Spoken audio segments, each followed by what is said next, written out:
दोस्तों, आज के इस वीडियो में हम बात करेंगे एक करिश्माई व्यक्तित्व के धनी एलन मस्क के बारे में, जिनकी पूरे वर्ल्ड में चर्चा होती है अपने आइडियाज़ के लिए, अपने बिजनेस के लिए और अपनी दूरदर्शिता के लिए।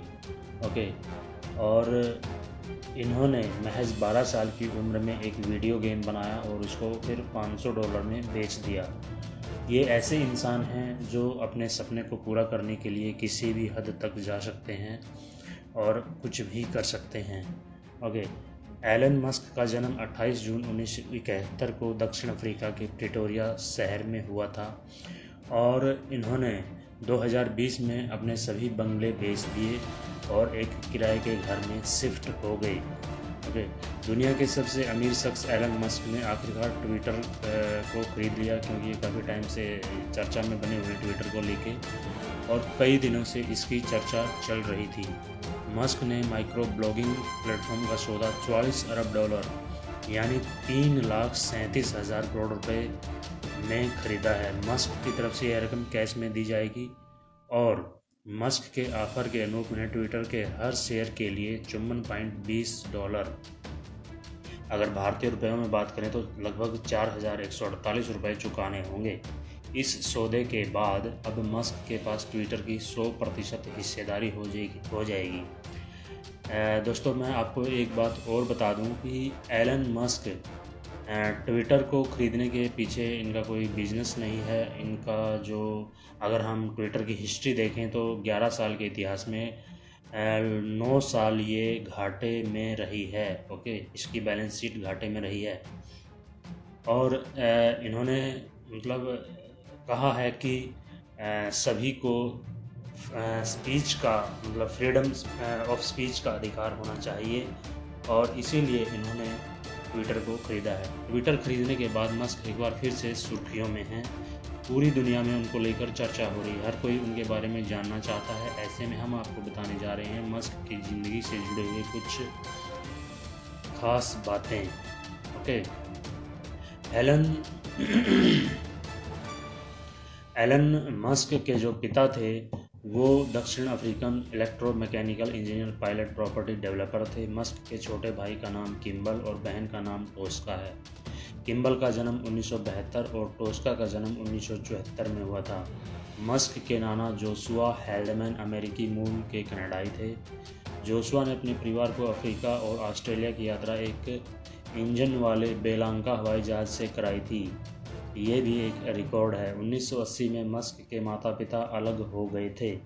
ओके, इसके बाद मस्क ज़्यादातर अपने पिता के साथ रहे। मस्क जब स्कूल में पढ़ते थे तब क्लास में पढ़ने वाले बच्चे उन्हें काफ़ी परेशान करते थे। एक बार बच्चों ने उनकी जमकर पिटाई भी कर दी थी। इन्हें इतना पीटा गया कि अस्पताल ले जाना पड़ा। मस्क 15 साल के हुए तो उन्होंने कुश्ती और मार्शल आर्ट सीखा। ओके, तो हम देख सकते हैं कि कैसे अलग अलग व्यक्तित्व के धनी ये बचपन से ही रहे हैं। 10 साल की उम्र में ही मस्क की रुचि कंप्यूटिंग और वीडियो गेम्स में होगी। 12 साल की उम्र में उन्होंने एक वीडियो गेम बनाया और फिर उसे एक मैगजीन को $500 में बेच दिया। इस स्पेस फाइटिंग गेम का नाम ब्लास्टर था। मस्क ने अपने भाई किम्बल के साथ मिलकर जिप2 का भी सॉफ्टवेयर कंपनी शुरू की। बाद में इसे $2.2 करोड़ में कॉम्पैक्ट नाम की कंपनी को बेच दिया। 1999 में एलन मस्क ने करीब $1 करोड़ के निवेश से X.com की शुरुआत की। बाद में ये कॉन्फिनिटी नाम की कंपनी के साथ मर्ज हो गई, जिसे अब पेपाल के नाम से जाना जाता है।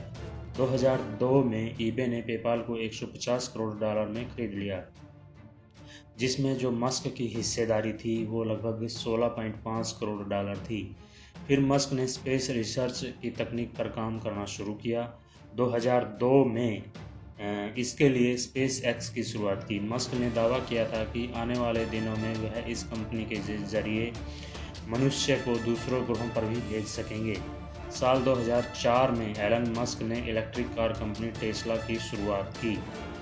ओके, और 2020 में एलन मस्क ने अपने सभी 7 आलीशान बंगले बेच दिए। मस्क ने ट्विटर पर इसका ऐलान किया, कहा, मैं अपनी ज़िंदगी की भव्यता को कम कर रहा हूं और अब अपने पास कोई घर नहीं रखूंगा। पोस्ट की एक रिपोर्ट के अनुसार अब मस्क 2020 के किराए के घर में रहते हैं। इस घर को बक्साबाल नाम के हाउसिंग स्टार्टअप ने बनाया है। ये घर फोल्डेबल है और ट्रांसपोर्ट किया जा सकता है। ओके, एक इंटरव्यू में एलन मस्क ने खुद से जुड़ी हुई कुछ बातें शेयर की। इसमें उन्होंने बताया था कि उनकी ज़िंदगी में एक ऐसा भी समय आया था जब उन्हें अपने खर्चे के लिए दोस्तों से उधार लेना पड़ा था। हालांकि बाद में सब कुछ ठीक हो गया था, सही हो गया था। बीबीसी को दिए एक इंटरव्यू में मस्क ने अपनी संपत्ति को लेकर बयान दिया था। कहा था, मैं नहीं जानता कि मेरे पास कितनी संपत्ति है। ये इस तरह से नहीं है कि कहीं नोट के बंडल पड़े हुए हैं। इसे ऐसे देखना चाहिए कि टेस्ला, स्पेसएक्स और सोलर सिटी में मेरी हिस्सेदारी और बाज़ार में उस हिस्सेदारी की कुछ कीमत है। मुझे वाकई इस पर फ़र्क नहीं पड़ता क्योंकि मेरे जो काम करने का लक्ष्य ये नहीं है। ओके, मस्क मंगल ग्रह पर एक बेस बनाना चाहते हैं। ये उनका बड़ा सपना है।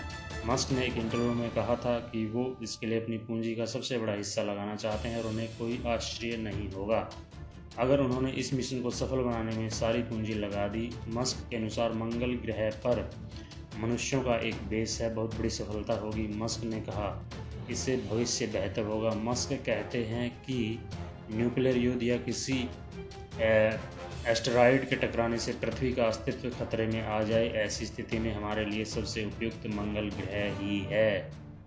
ओके, और एक और इंटरव्यू में मस्क ने अपनी कंपनी स्पेसएक्स को लेकर खुलासा किया था। कहा था, मैंने अपनी कंपनी इसलिए बनाई क्योंकि मैं इस बात से असंतुष्ट था कि अमेरिकी स्पेस एजेंसी स्पेस इनोवेशन को लेकर और महत्वाकांक्षी क्यों नहीं है। वो क्यों आगे का नहीं सोच पा रही। मैं उम्मीद करता हूँ कि भविष्य में चांद और मंगल ग्रह पर हमारा बेस हो और वहाँ के लिए लगातार फ्लाइट्स चलें। ओके, मस्क चाहते हैं कि लोग उन्हें एक निवेशक के बजाय एक इंजीनियर के रूप में जानें। एक इंटरव्यू में उन्होंने कहा था कि मैं हर सुबह किसी नई तकनीकी समस्या का हल ढूंढने के लिए उठना चाहता हूँ। बैंक में कितना पैसा है, इससे मैं सफलता का पैमाना नहीं मानता हूँ। ओके, दिसंबर 2016 में एलन मस्क ट्रैफिक में फंस गए। इसके बाद उन्होंने एक ट्वीट किया, लिखा, ट्रैफिक ने मुझे पागल कर दिया है। मैं एक टनल बोरिंग मशीन बनाने जा रहा हूँ और खुदाई शुरू कर रहा हूँ। ट्वीट करने के तुरंत बाद मस्क ने द बोरिंग नाम की कंपनी रजिस्टर करा ली। 2018 में अंडरग्राउंड टनल का एक प्रोटोटाइप भी बनाया। उन्होंने बोरिंग कंपनी की आग उगलने वाली एक मशीन बनाई और मजाक में उसे बेच भी दिया। ओके, तो इतने मतलब एक बहुत बोलते हैं कि दूरदर्शी ये इंसान हैं और रिस्क लेने से नहीं घबराते हैं। ओके, ये इनकी खासियत है। एलन मस्क ने न्यूरोलिंक के ज़रिए एक ऐसी मशीन बनानी शुरू कर दी जो इंसानी दिमाग को कंप्यूटर से जोड़ेगी। अगर वह सफल होते हैं तो ये दुनिया के लिए एक बड़ा तोहफा होगा। ओके, एलन मस्क ने 2016 में एक सोलर सिटी का अधिग्रहण किया। इस सोलर सिटी में वह सोलर टाइल्स पर काम कर रहे हैं। मसलन घरों की छत और दीवारों को ऐसा बनाने की कोशिश कर रहे हैं जो सूर्य की रोशनी की मदद से बिजली पैदा करे।